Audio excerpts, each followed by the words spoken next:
Dr. Jaykumar Shukla from Geodynamics, who will be presenting on the topic Collaborative Engineering Strategies for Soil Structure Interaction Analysis for Tall Building Foundations. So, before we start the lecture, I request Professor Mahendra Singh, sir, to to welcome our speaker. Okay, at the outset, very warm welcome to all of you on behalf of the IGS Roorkee chapter and also on behalf of IGS. Dr. Samadhya was here. So, our chapter is one of the most vibrant chapter as far as the student activities are concerned, and it's my pleasure to see all of you here to attend this lecture. And as far as Dr. Shukla is concerned, uh, we know him since long, and especially in IGS meetings and technical discussions, we have seen him, and he is an excellent researcher as well as field engineer. That's the thing he has, and above all, he's a very good human being.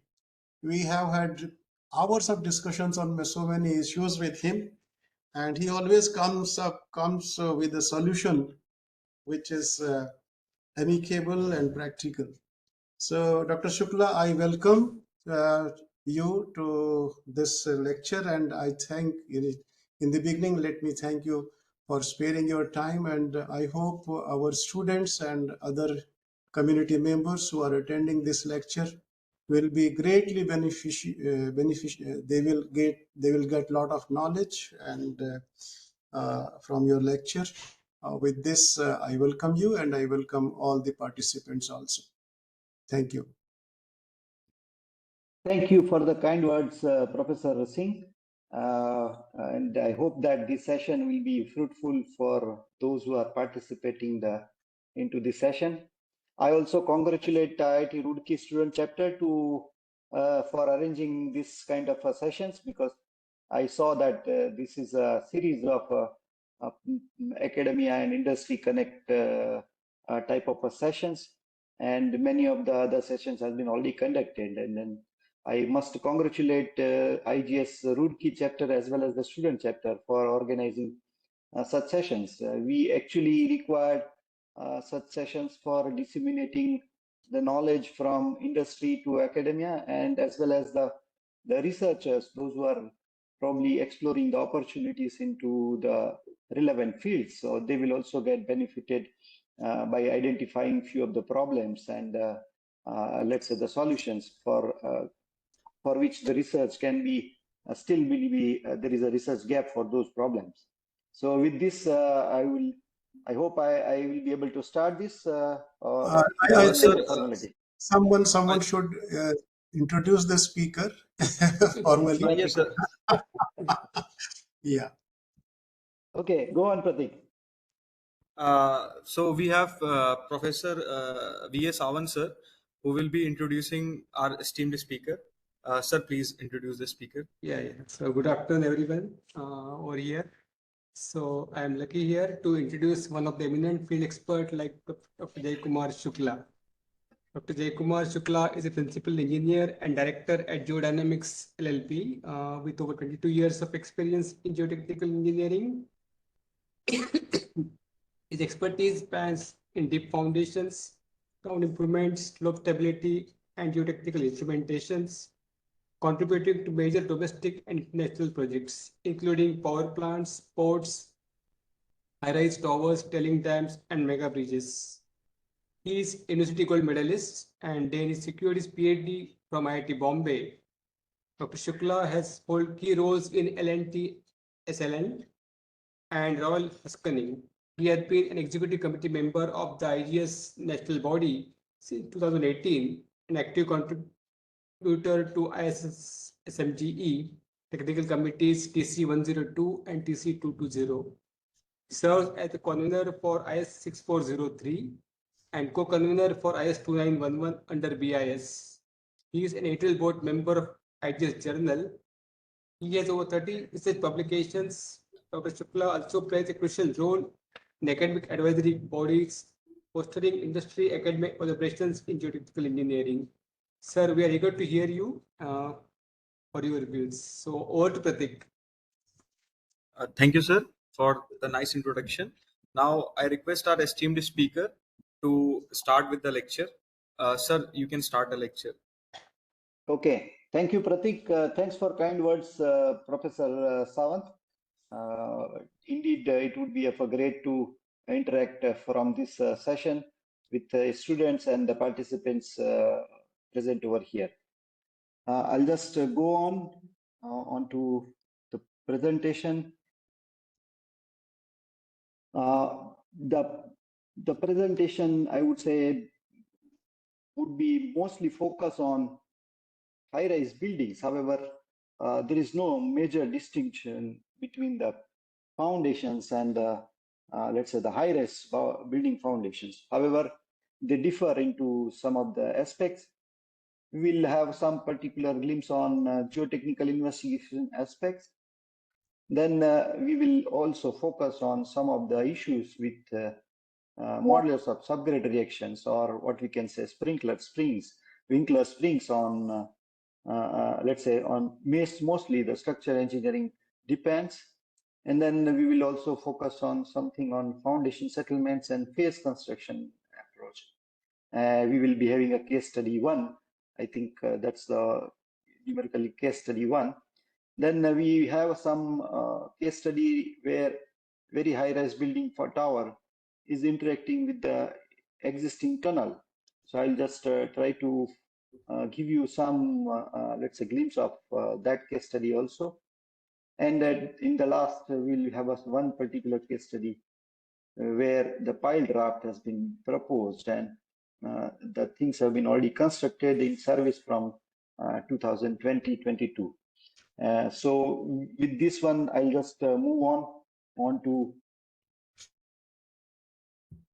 before we significantly go deep into the presentation, I just would like to clarify is the view of the world for structure engineer as well as the view of the world to the geotechnical engineer. Now, the structure may remain the same, but how it looks, structure engineering looks to the world of the same structure. And if geotechnical looks to the same, probably that would be the, let's say, how the geotechnical engineer looks into it. Mostly it depends on the structure analysis of the superstructures. They would be mostly point of interest for structure engineers, whereas geotechnical engineers hardly focus on superstructures, and they only focus mostly into the part which is below Mother Earth or Earth surface. And the foundation interaction mostly occurs where the load has been transferred from foundations to the Mother Earth. And there the ground interaction as well as the ground characterization plays a vital role. However, we will be talking with something on structural engineering aspects today and something on geotechnical engineering, because we need for high-rise building tower foundation design, we need a collaborative efforts to make them success. And if we don't probably focus on those kind of a collaborative efforts, probably we miss the link, and that may create a issue at a later stage. What is so special about tall building foundations? Probably we will just try to understand why we are discussing today and why those foundations are important. The first and foremost is the very high intensity of loading has been given on very limited foundation sizes, or if I say that the aspect ratio of length to width would be of limited, and on the same footprint of length to width area, the story heights probably may go up to 50 to 100, and that way the load intensity on those foundation elements are very high. In other words, or in geotechnical sense, the bearing capacity requirements are of very prime importance for such kind of foundations. And second, very much important is the settlement sensitivity.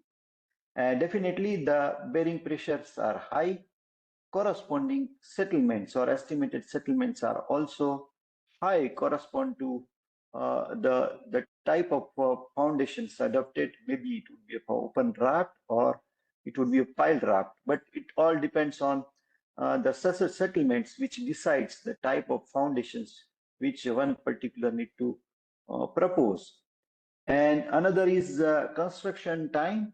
This is very much important because such a tower of a high-rise towers, they do not, let's say, getting constructed in a very short span, and they may take some significant time to add all the stories on the onto the foundations, and then make them for service, and then after the things have been handed over to the users, then we can consider as a service, or I would say the settlement. So the settlement regime for construction, under construction, as well as the post construction, that is much more important for this. And we will see into this particular presentation that the phase construction is also very much important for such kind of high-rise building towers. There is a significant wind load acting on those structures. So usually, generally, we assume that for settlement estimations, only the gravity loads are considered. However, for differential settlements and other structural checks, significant wind load also need to be considered. And definitely the load actually finally transfers to the foundations. And that's why the wind load is one of the key and primary loading for such kind of a tall towers.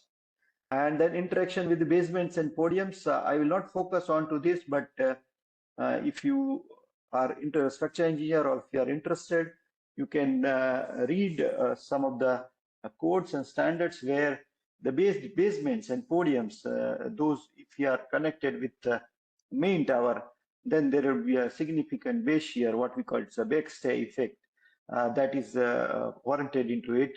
And there is a special detailing required for such kind of elements to transfer the forces from main tower to the podium or main towers to the peripheral columns and the shear walls.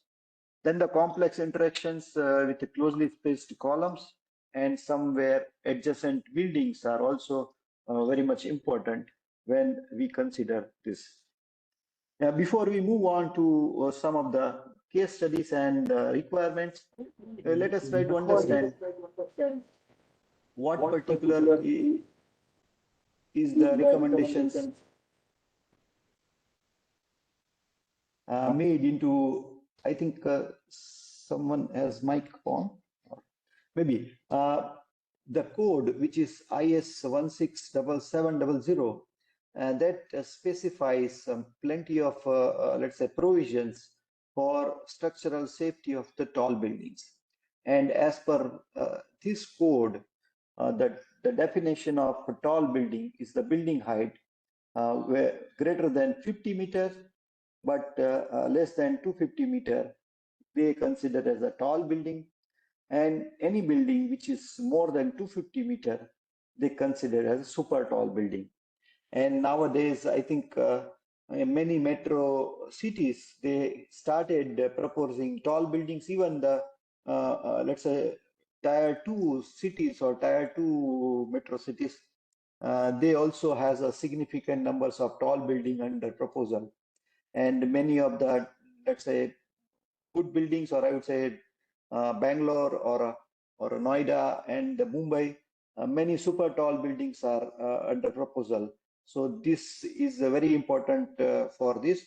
However, let us see what has been there, something on, let's say, the provisions related to foundations in IS 16700.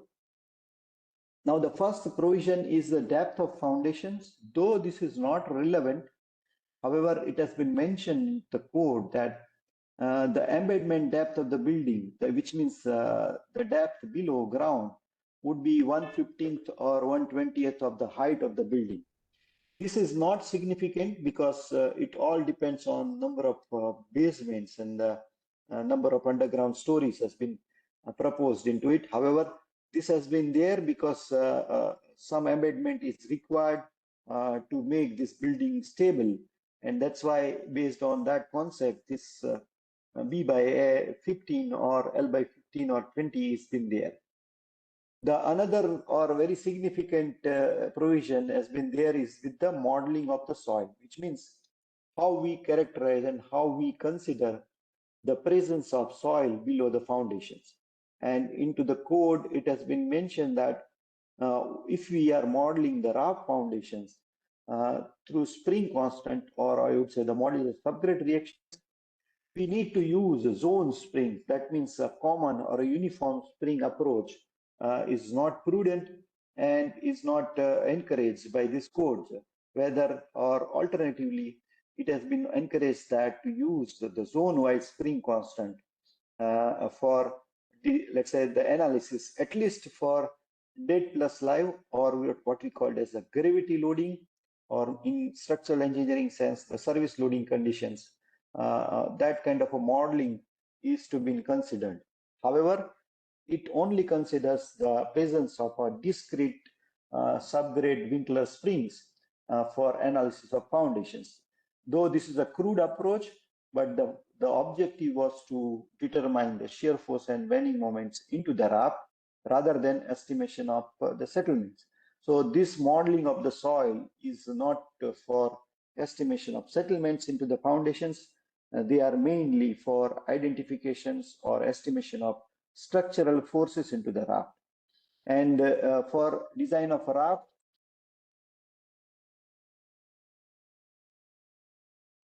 for design of the rafts, for building taller than 150 meter, a soil structure interaction study shall be conducted. That has been, let's say, specified.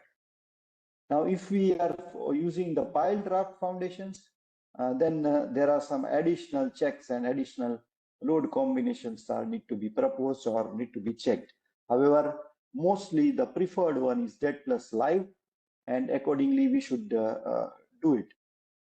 The important provisions regarding the settlement of foundations, which is much more, that the gravity loading requirements as per IS 1904 and 12070, which is specifically for foundations on rock, they has to be referred, and the maximum vertical settlement is limited to 125 mm into the raft or a piled raft, subjected to maximum angular distortion of 1 by 500. That is for mostly the foundations on soils, and 50 mm is the maximum limiting values for foundations in rock. Just a moment. Mr. Firdos, I'm in discussions. I will call you after some time. Yeah. Sorry. Now, if we think about what a structural engineer thinks or what is their focus, and a geotechnical engineer, what is their focus? So the structural engineer will always think about the structural configurations and beams, columns, and shear walls, mostly into that. And then he focuses on mostly, or she focuses on wind load, seismic loadings, fires, and other structural aspects, which mostly related to the structural elements and their stabilities. And they mostly prefer a common raft as a foundation element. And this is mostly a compulsion, actually, because resisting the such kind of a huge no load intensity on isolated footings will impose differential settlements and other challenges. So it is always preferred to have a common raft, and then found all the columns and let's say or your grid beams from the same element or same level, and generally specify the geotechnical investigation requirements by structure engineers, and they usually specify the number of boreholes and the depth of the boreholes, and accordingly provide these requirements to the geotechnical engineer, and accordingly the geotechnical investigation agency will calibrate, or I would say would conduct the soil investigations and then submit a report. Out of the entire report, they mostly focus or prefer to have only one significant value, what we call it as a modulus of subgrade reaction, and then move ahead with that K value for their foundation analysis. And then foundation settlements, they will consider as granted whatever has been there into soil investigation report. They will consider that. And based on the models of subgrade reaction approach, what settlement values they are getting into their application, mostly the, let's say the ETAPS or a SAP or whatever the version or the applications they are in, they will just check these settlements with the values mentioned in IS 1904, which is not a right approach. We'll see that into this presentation also.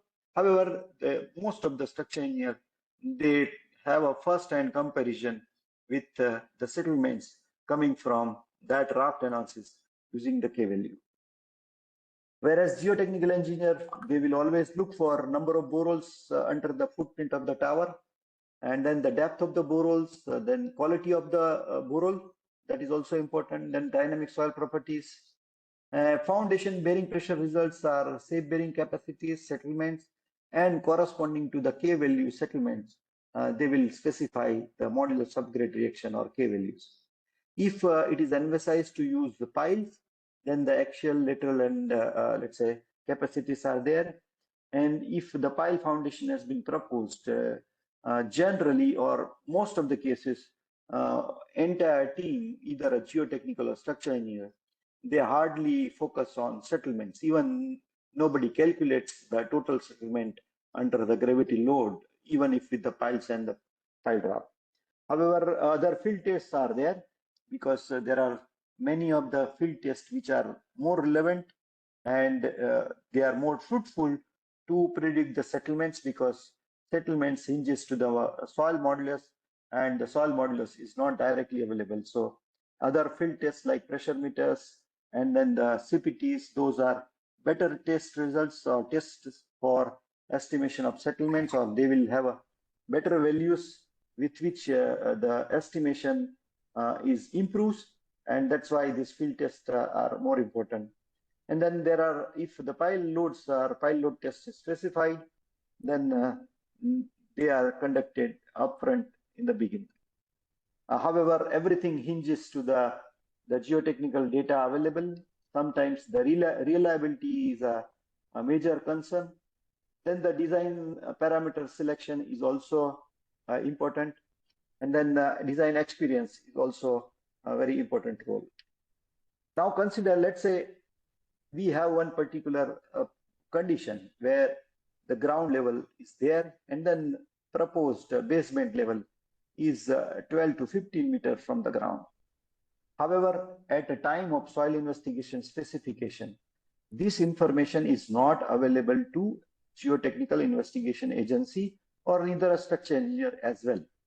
And that's why he generally specifies that we'll do have a 30-meter of boreholes and try to explore the soil below the foundation.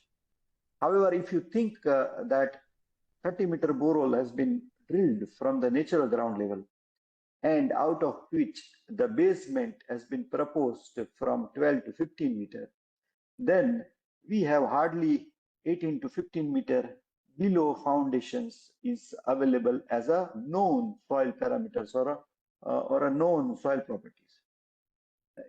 Mostly this kind of tall building towers, they will be having a size around 50 meters to 100 meters.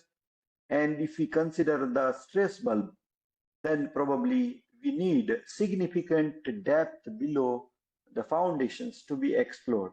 However, in most of the cases, it has been suffered that because of phase difference, which means that 30-meter borehole has been specified first, and then the configuration of basements and the foundations has been there come later.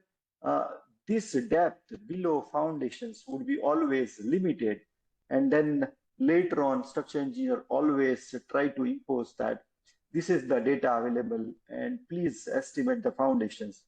sometimes you do not have a relevant information below foundations to the greater extent. And that's why your settlement limitations or settlements have been limited for within the top 10 to 12 meters depth only. And this is very important because let's say at a time of geotechnical investigations, neither soil investigation agency has any information. And if the pile foundations are proposed, then probably is a worst case where piles even extending below these foundations. And there must be a second phase of investigation to understand the capacity regime of the foundations from piles.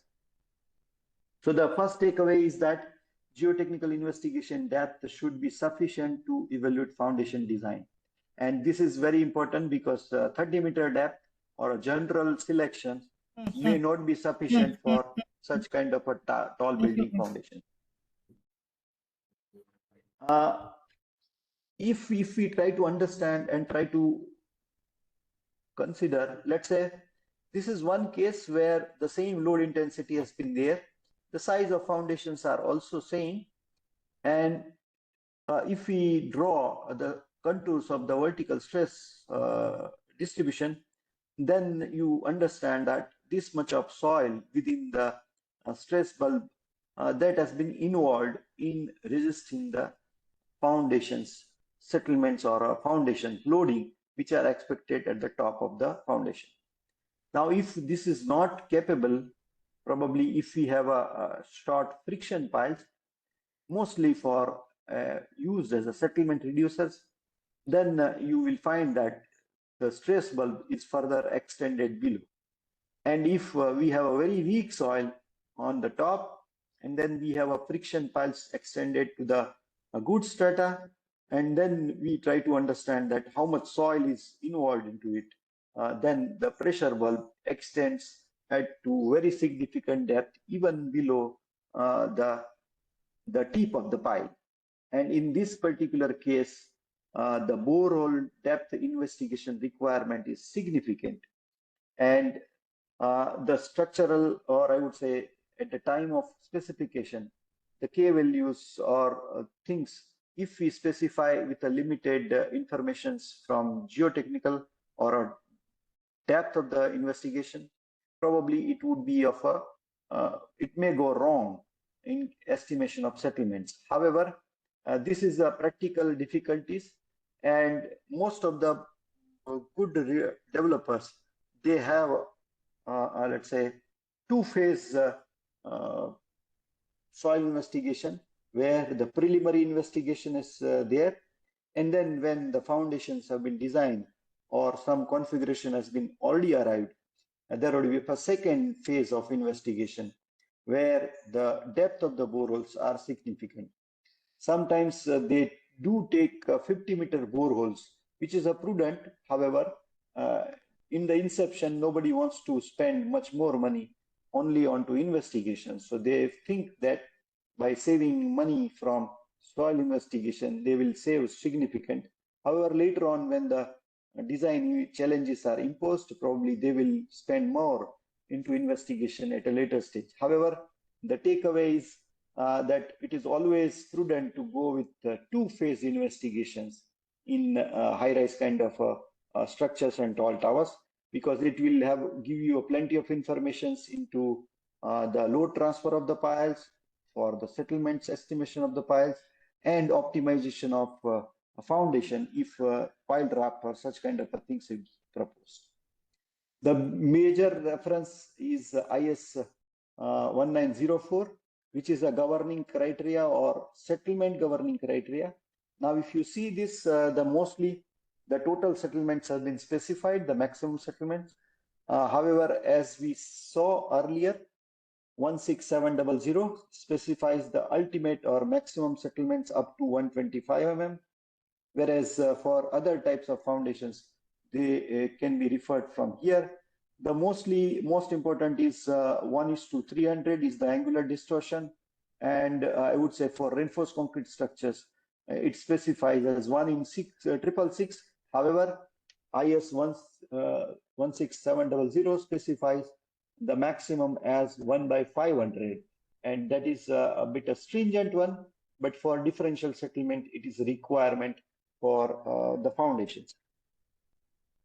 And if the foundations are on rock, the same particular specifications have been there, and maximum settlements, though specified for 12 mm, but for high-rise building structures, they have been specified as the limiting settlement of 50 mm, keeping the differential settlement as 1/500 as the same. And these are the mostly the benchmark, as you can see over here. For reinforced concrete structure, it has been specified as a 1/500, and for steel structures, even the let's say the stringent requirement has been there for this. Now, let's say the foundation settlement analysis is very much important, and if we assume that we have a geotechnical data, and geotechnical investigation agency need to put some settlement estimations into the report, what they will do is they will assume some foundation sizes, let's say the width of the foundations, and then they estimate or they put a uniform loading on the top of the foundations, and then carry out the settlement analysis and try to see whether that uniform loading and limiting settlement values are within the limit or not. And based on that, they generally specify the allowable bearing pressure. However, in case of actual loading requirement, there is nothing like a uniform loading onto the foundations. The foundations are mostly with the beams, columns, and shear walls densely populated within the footprint of the raft. And in that case, there is nothing like a uniform loading.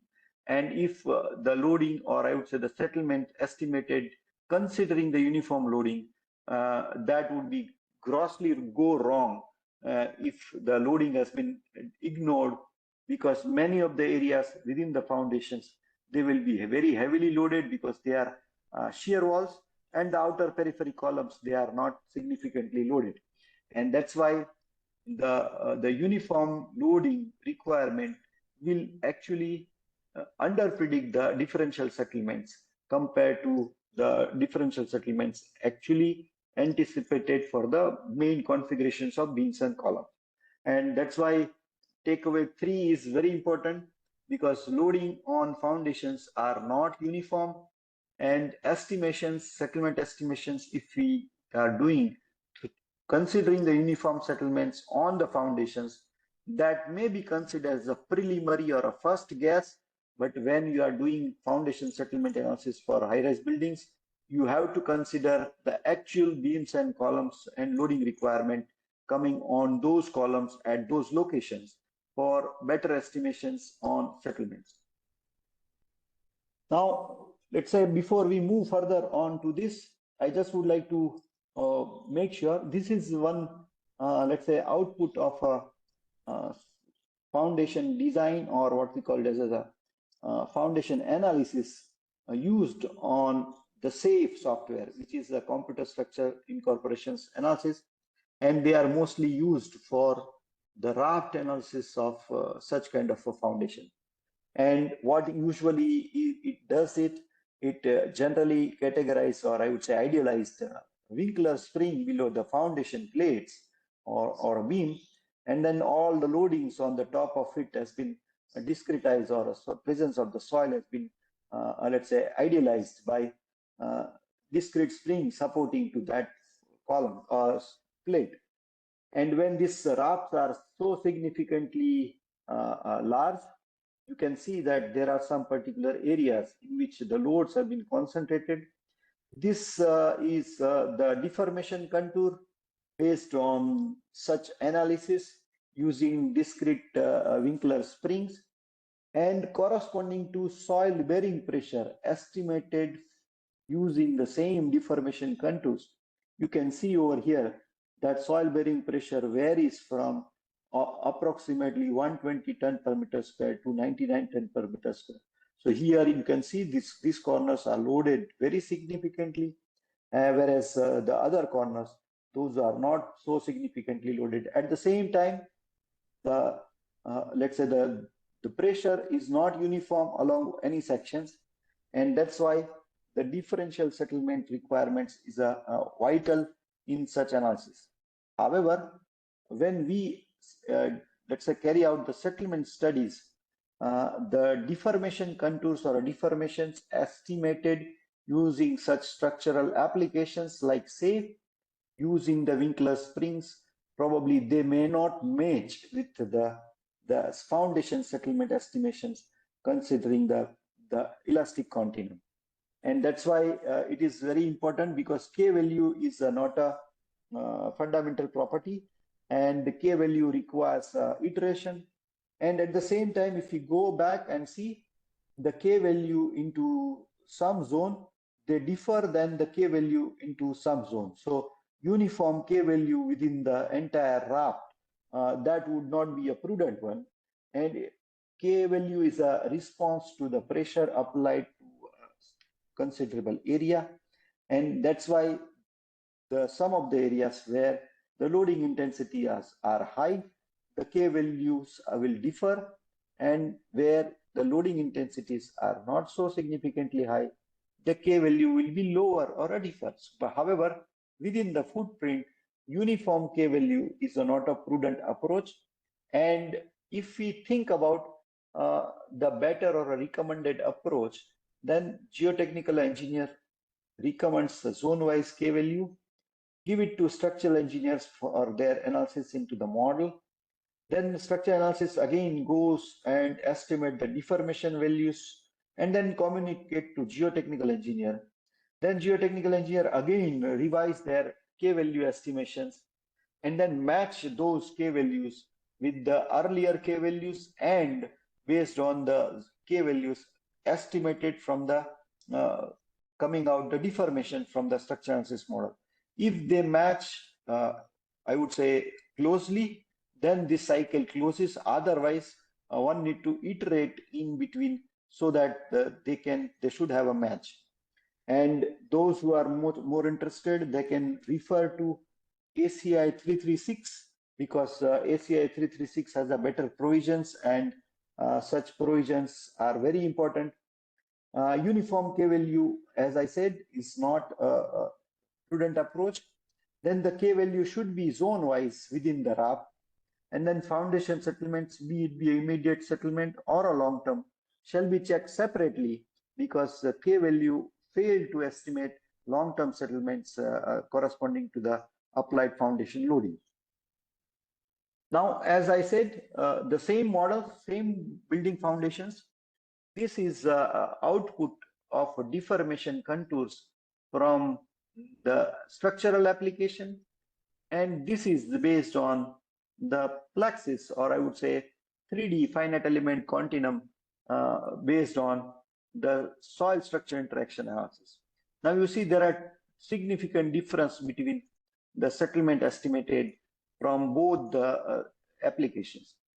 However, this application, or I would say intention of this analysis, is to predict the settlement based on the response from the load, whereas the analysis using the Winkler spring is the objective is to identify and predict the shear force and bending moment within the raft so that reinforcement can be designed. And as I said, it is very important to understand the time span because the loading, let's say if we span or a time versus the load, then we have an excavation, then we construct the foundation, then we construct the ground floor, then the first floor, second floor, and then additional loads which is there, and then at the end we will be having let's say the service loads. So that particular is very much important. And mostly the foundation settlement threshold post construction starts from this point. So the settlement, if somebody is estimating from 0 point onwards over here, probably there will be a two phase. Phase one is the under construction phase, and then there will be a post construction service case. And that would be mostly governed, or I would say understood, using the well-known approach or well-known foundation of Leaning Tower of Pisa, where the construction has been intermittently hold for 3 times, and then later on they have been resumed. And as the construction added more and more story on the top, the leaning take place again and again. However, this is also a classical example of the time, or I would say the schedule response of the loading applied to the foundations, and that is very much important. Let's say we have one particular case where two tower has been placed side by side, and what tower 1 and tower 2, since everything has been to be constructed within one particular site, so it was proposed that the basement excavation will be made first, then almost 12 to 14 meter deep basement excavation will be carried out, and then foundation will be constructed for both the tower in one go.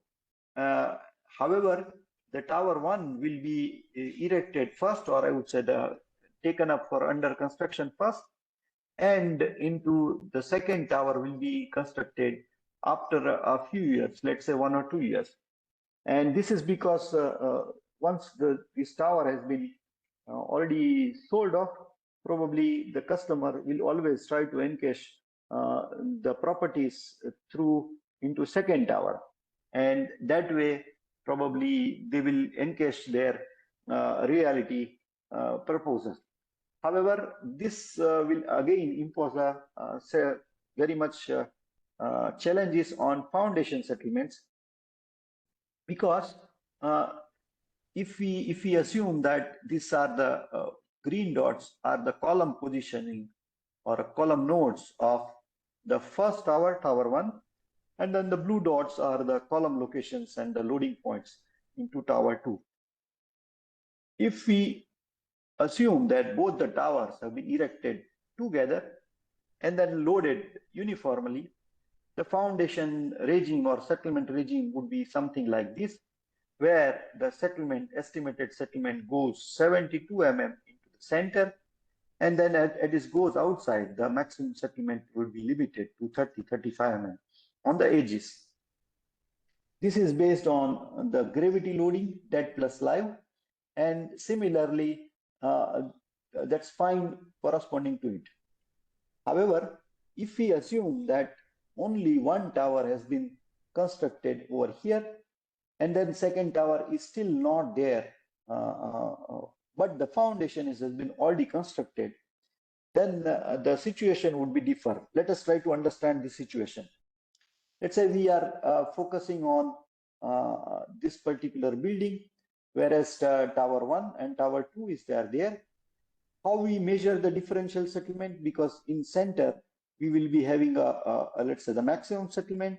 On the edge we will be having a lesser settlement, as we have been let's say highlighting over here. And as you goes on the other edge as well, you will be having a lower settlement.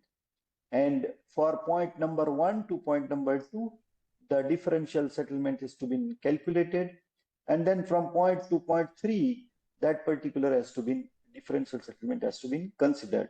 And the permissible angular distortion, as we said, it is 1/500, which is nothing but 0.002. How this is important? Because the moment you cross 1/500, which is a safety limit in order to avoid any kind of cracks into foundations, also into the buildings also, the moment you particularly go further beyond, there will be difficulties lies.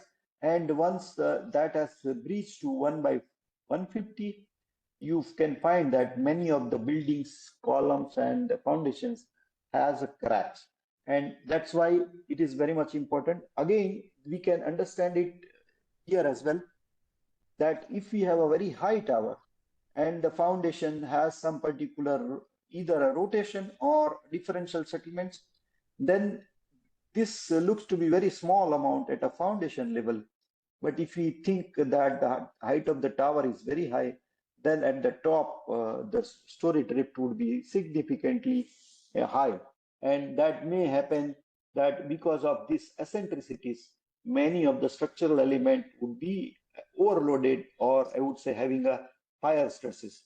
And those secondary stresses are very difficult to quantify or very difficult to work out, and that's why we never know what particular limit has to be applied for such kind of a design, and that is why the differential settlement limits have been always let's say concern either of geotechnical engineer or it would be a infrastructure engineer.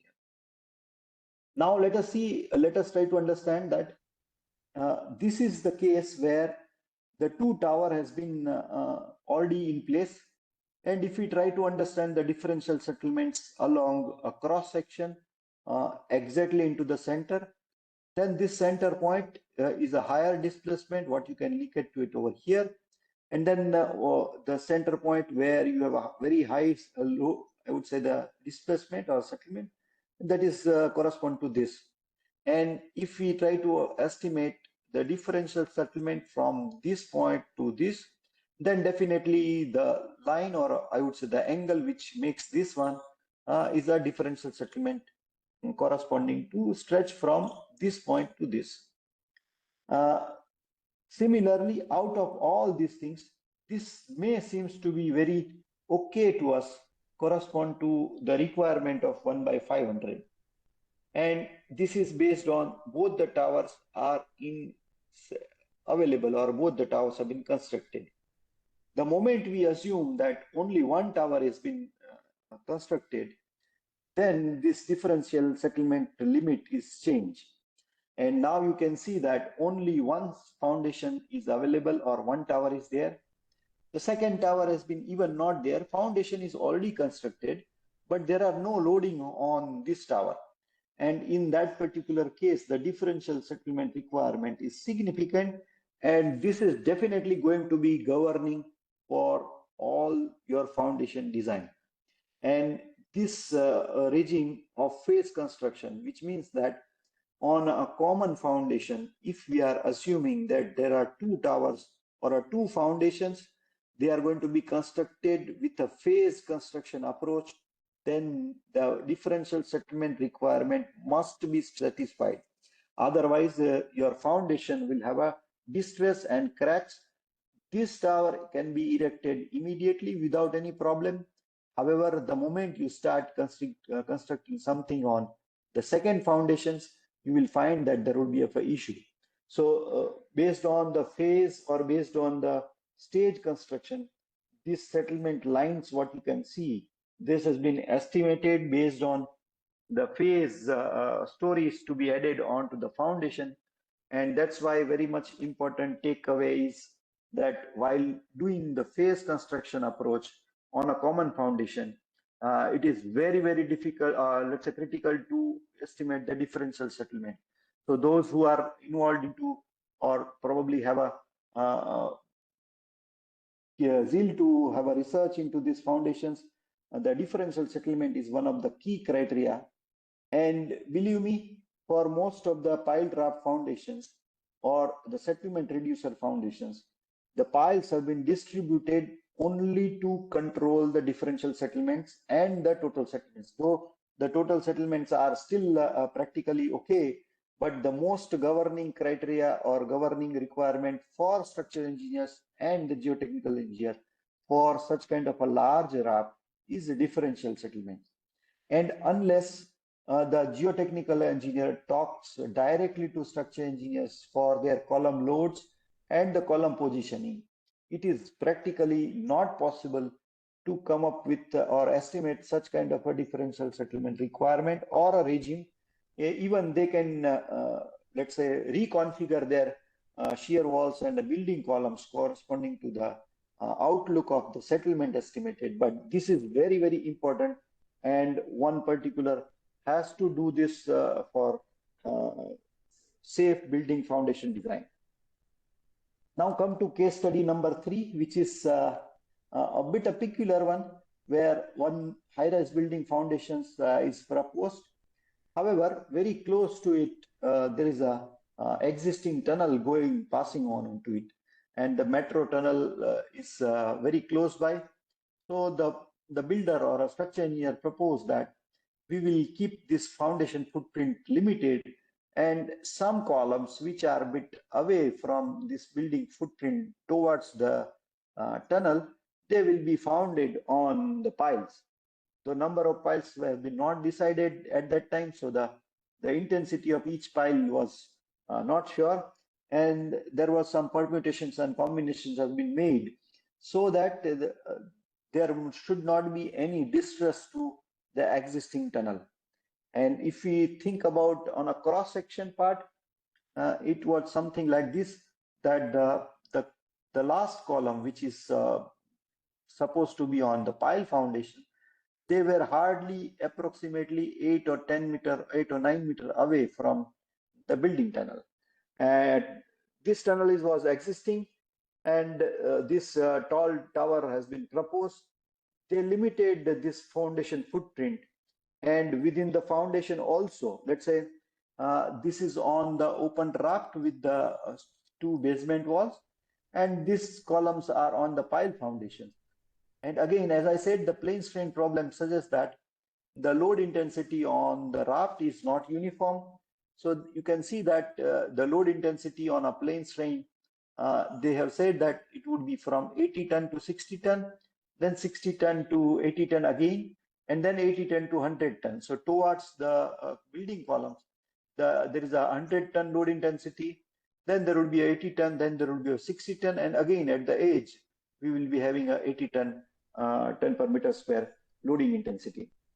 Now, if we feel that the deep excavation has been made and then the raft has been loaded 100% corresponding to this load regime, but the pile foundations have been not loaded onto it, then you can see that there are some stress interaction is expected on the tunnel linings.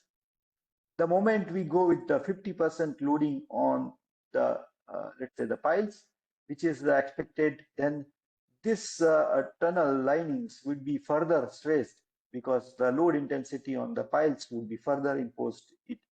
And the crown stresses which are estimated for tunnel linings at the top, they will transform according to it. And then you will find that there will be additional stresses onto the tunnel lining, and that endanger the stability of a tunnel. And the moment you go with the 100% loading, then again you will find that the tunnels have been further de-stressed, though there will be of a let's say, I would say, the more and more interaction. One can say that I will extend the piles to the deeper level. That is also possible. However, the interaction between the main tower as well as the columns with the existing property is inevitable. And one must need to understand how much displacement is expected to be transferred, or additional stresses to be transferred onto the tunnel lining, so that there will be no distress onto it. Later on, it has been tried that, okay, we will go with the distributed loading with the more numbers of piles into that. However, that also is very much important into this particular aspect. And then tunnel lining on displacement as well as the additional Cartesian effective stress is very much important. I'm not showing the values over here, just posing the fundamental concept of it, so that this would be very much, let's say, analytical wise also it would be fundamentally, the concept is clear how this need to be analyzed. And that's why the takeaway number 6 is loading intensity from building can result overstressing of the adjacent structure. Here in this example, we are thinking about the tunnel, but there must be a small buildings which is already existing into it. The moment you have very heavy loading into it, the stress is overstressing of the foundations, or a foundation interaction between the two buildings will also be inevitable. And sometimes this is also very much important if we have a heritage building close to the main structure. And that's why it is very important to understand the adjacent building interaction with the proposed high-rise towers. This is the last one, I would say, probably not take much time. This is one foundation which was not uniform, and again we face a practical difficulty on restricting the total foundation settlements as well as the differential one. And that's why the entire shear walls and other building columns have been discretized. We worked closely with the structure engineers and then provide the piles or distributed piles into the foundation wrap so that we can control the displacements into very heavily loaded structural core area into the building.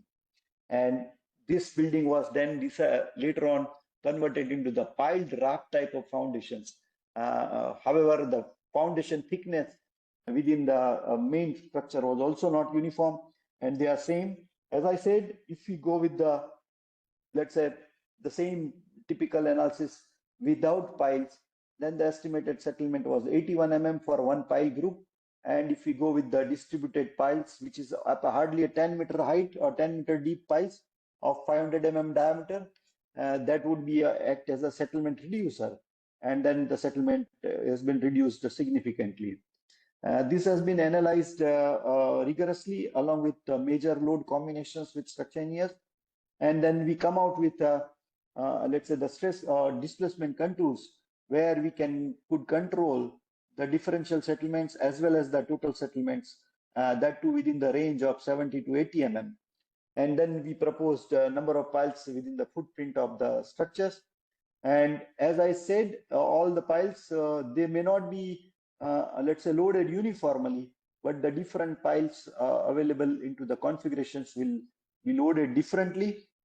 What is most significant is the load transfer below the piles in case of pile draft, where single pile analysis will give you a practically good pile capacity, whereas when you go with the piles into the group, the settlement or the soil settlements below the foundations will impose a neutral plane to be shifted very deeply, and you will find that out of let's say the pile length, only few meters, or I would say the part of that piles would be actually practically contributing into the load transfer. It is because the pile also has to be displaced significantly along with the raft, and if the displacements are very high, probably the load transfer would completely differ based on the single pile analysis and the pile group analysis. So those who are analyzing the pile group and a large pile group, be aware that the single pile analysis would be completely different than the pile groups into the piles. And the takeaway is that the settlements pile can be used as a settlement reducers. However, their behavior would be completely different than the single pile analysis. So be careful in, let's say, analyzing or proportioning your foundation based on the single pile analysis. And one must do a practical analysis of pile group or pile draft based on the continuums and settlement regime. And one need to estimate the neutral planes so that the foundation analysis, or I would say the load transfer of the piles, can be reasonably predicted. This is one of the outlook where the piles, you can find that the all piles are not loaded same. Some of the piles, they have been loaded high, whereas the another, some of the piles are loaded to the lower magnitude. And the settlements within the piles are also not same. Those who are maybe having a higher load, but they are probably having a lower settlements, and some piles which are on very high settlements or considerably higher settlements, but the load on those piles are very low. And this kind of a graph, what we call it as a let's say the pile interaction diagram or pile interaction plot, which shows that the bending moment at the pile head along with the axial load on the pile head. And that particular is required because each pile would be then need to be designed for the flexural reinforcements. And this kind of interaction plots or interaction is very important. This will not only identify that which pile or which area is significantly loaded, it also identifies the moment and a lateral resistance requirement also from the same piles. And you can find that the load or a vertical load on some of the piles are of only 120 ton, and some of the piles on vertical loads, they are going up to 360 tons. So all the piles within the same group, they are not loaded same, and based on the displacement as well as the neutral plane requirement, the loading on each pile would be different, and based on the location of neutral planes, the settlements into the pile would be, let's say, different along with the raft configurations and the loading within the raft. Since the area is so big, probably one can find that the settlements within the group also not to be same, and the response to the pile to the applied load is also differs appropriately. And nobody wants such kind of a pile into their pile group. However, I will just have one more slide to show you that even after such a rigorous analysis on, I would say, that whatever the software you say, the actual practical pile construction is also a difficult one. We came across one particular case where within the pile group, I would say many of the piles are out of, let's say, their locations, and they are mostly the eccentric in cases. And then there are some particular piles where even we could not find the concrete at the top. And those are very important for structural point of view, because extending the reinforcement from the piles from the shallow depth to the higher would impose, let's say, risk of a weak plane into lateral interaction. And that's why you can see that some of the piles which are yellow marked, they probably would be having a short concrete of 1 meter. And then some of the piles which are magenta marks, they have a concrete, short concrete, which is higher than 1 meter. And then still available below the cutoff level, which is of approximately 8 numbers. And there are some particular deviation, as you can see, shift from the original location points. You can find that there are significant variation into each piles, and the piles contractor did not give a let's say sufficient alertness to install the piles at a location. Later on, all these piles will become as an eccentric one, and then reanalysis of foundation would create a major significant issue. And then probably the column loads and then analysis of each piles with different locations with a different weak zone or a different lateral loading requirement is also a significant challenge. However, the analysis along with integrated analysis with structure engineers and the good quality construction, that would always make a, let's say, a better life for a civil engineer. I'm just closing by. This is my last slide. I would say that thank you for all for your joining over here and listening patiently. I just if you have any questions and suggestions, we can discuss, or you can write to me at jaykumar@geodynamics.net. We are always open for. Thank you, sir, for the wonderful lecture. The lecture was very insightful. There are some of the questions we can quickly take up. Yeah, go on. Okay, sir. The first question is, in general, load from the structure is not uniform across the raft area, and load transfer would be non-uniform. In such cases, we understood that K value should be selected area-wise and required number of iterations. Could you please share any case study for this approach? Yeah, this particular has been done many of the cases where the area has been identified and then the area-wise K value has been provided. So what they will do is generally in their safe model, they will issue or they will supply a different K value for different zones. However, these zones will differ load combination wise, because let's say when we say that wind is coming from X to Y, you will be having a significant load into one direction. And when you say that Y to X is coming, then the loading requirement and the let's say push-pull effect will impose different K values. However, for service cases, the requirement for such a K value or different K value is only limited to, let's say, what we can say the shear force and bending moment requirement. I just say that even in the first few slides, the slow 16007, that particular also specifies that unique k value won't work. You need to, let's say, at least change, and then k value need to be differ for at least some particular. You can see this, the limited requirement has been there. And then soil structure interaction requirement also says that your k value, module subgrade reaction, also need to be used zone wise. However, this zone wise also need not to be used for unique value. There is some variation need to be considered, at least 50% variation into k plus and minus. If you do that, what will happen is your shear force and bending moment along the raft would change, and you need to find out an envelope by for which the reinforcement provision is to be made.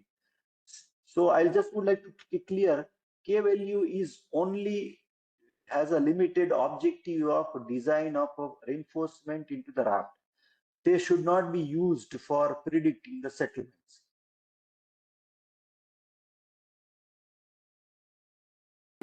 Uh, Thank you, sir. I think that must have solved the query. The next question is in cases where piles are provided under a building to control uplift pressure, how should the K values be considered? Sorry, say it again. In cases where piles are provided under a building to control uplift pressure, how should the Okay. K values be considered? Okay, that means there will be a hold down piles would be there, right? There So will in that, uplift. Yeah. Okay. Okay, sir. Yes, sir. so this would be a for piles will be utilized as a hold down points. So if that particular has been applied, then the effectiveness of the piles are only considered into the uplift cases. However, you cannot say that the pile won't contribute into the gravity loading requirement. They will contribute gravity loading requirement. However, earlier, I would say, if I correctly understand, into earlier requirement, whatever the uplift forces or uplift load which we can estimate corresponding to the uplift, let's say, settlement or uplift displacement we allow, we can estimate as a first crude estimate of the K value for the piles. However, these nodal springs or nodal piles uh, may not take two particular K values differently. That means the K value into gravity direction and K value into the uplift direction. Just a moment, I'll just show you. Let's say if we, have a K value or a spring stiffness, this into let's say axial downwards, then your uplift stiffness would be completely different, because there would be of a different uplift capacity of the piles.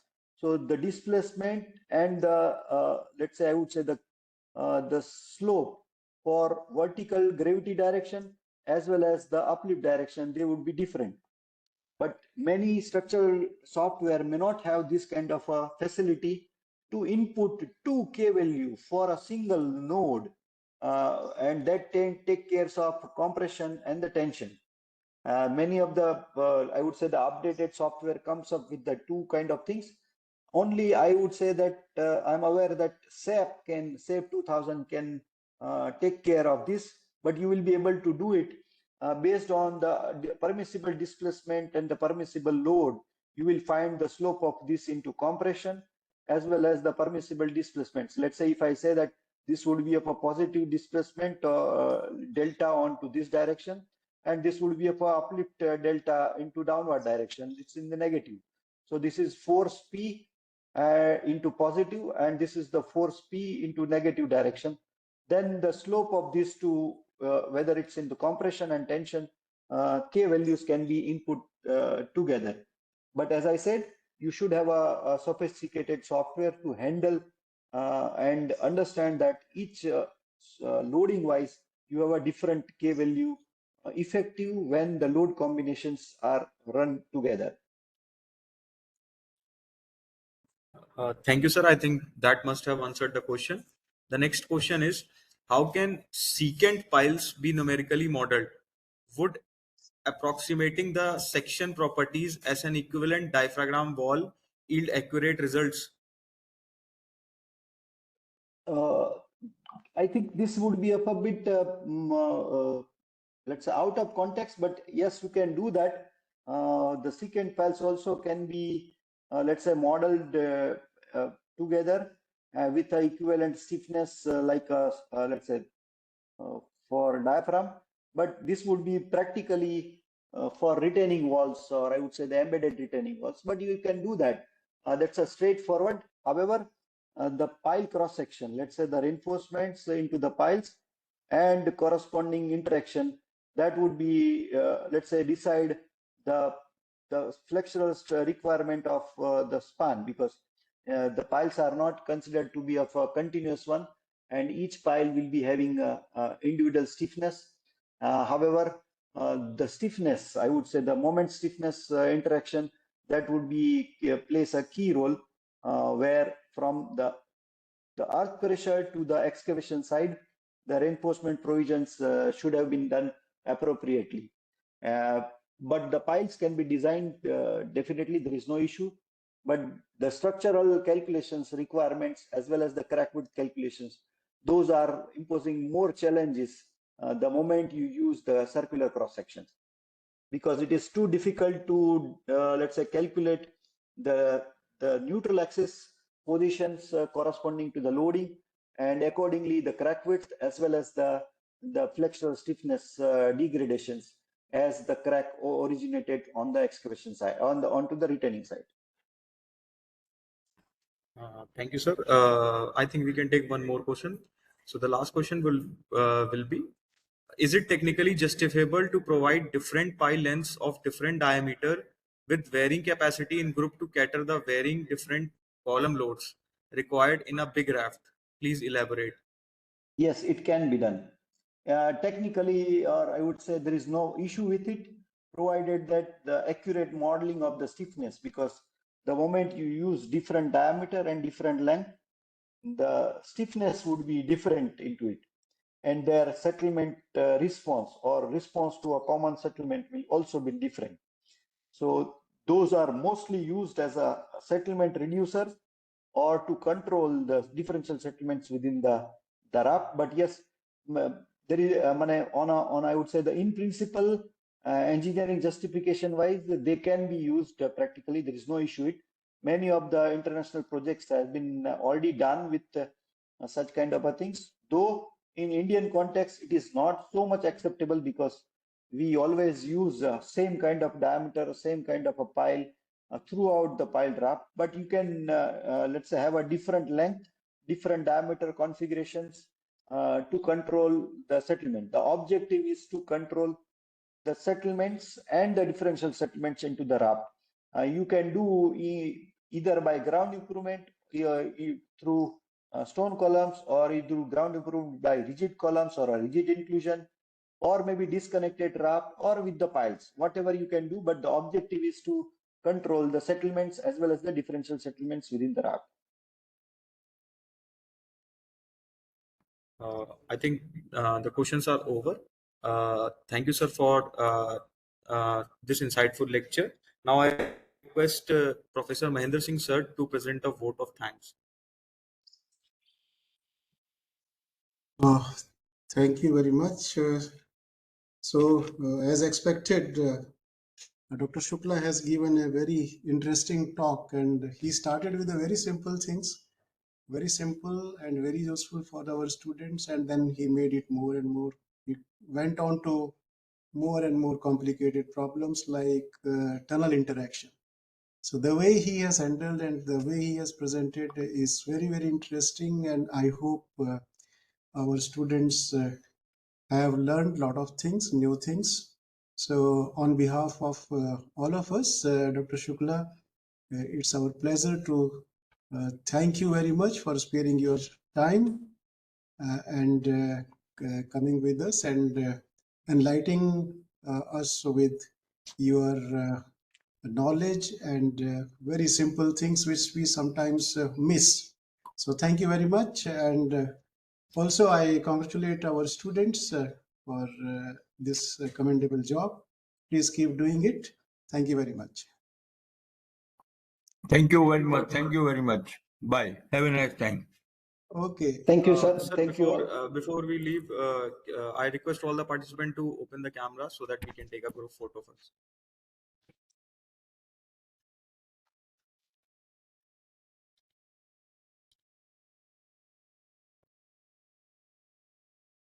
Yes, sir, the photo is done. Thank you, sir. Thank you all the participants for joining. Thank you, Shukla sir. Thank you. See you. Thank you. See you. Thank you. Thank you, Pratik. See you. Thank you, Mahendra Singh sir. Yeah. Okay. Have a nice Thank you, day to sir. all of you. Yeah.